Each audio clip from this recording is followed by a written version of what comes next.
Going right back to the beginning of your political career, what was it that turned you on to politics to begin with?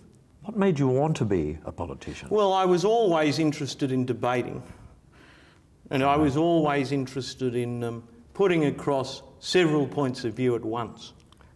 And what always interested me and grabbed me, Richard, is the ability to sell a totally unpopular idea.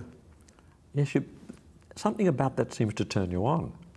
Well, it is, of course it is. It is a victory on its own terms, and it is one without emotion. I suppose it is a performance.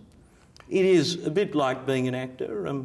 You know, you have a script and you take the audience along, and the more outrageous, if you like, your point of view, the more you can hold them in your hand.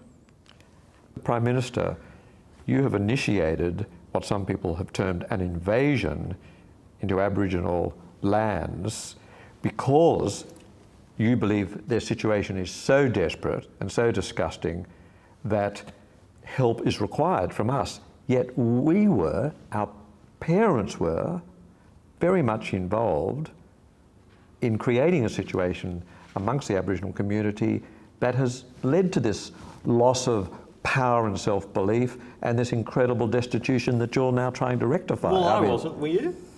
Well, I think that the inhabitants of a country has to take some responsibility for what their antecedents did. You can't just you can't just wipe the slate clean with each new generation. Countries need to honour their own history by also being honest about the mistakes they made in that history. But your history doesn't seem to go back to that issue at all. Right. I mean, I'm interested in the future, and I know you're interested in the future. That's right. This is where we see eye to eye. You know, there is no past. You know, that's over. That's over. Well, you're involved in rewriting Australia's past right now, aren't you? Don't you want to?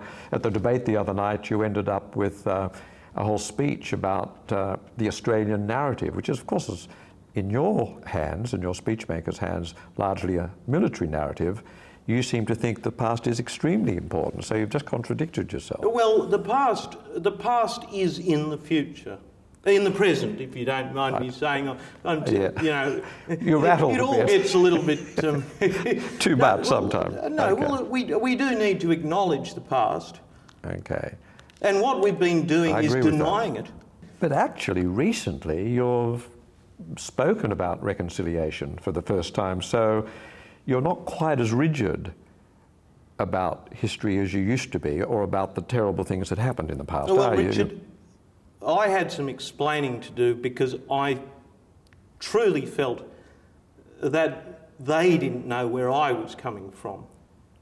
Well, so where? I have formally asked for an apology from the Indigenous communities because I've been misrepresented. That's a bit cynical, don't you think? No, it is not cynical. Those are the facts. But Prime Minister...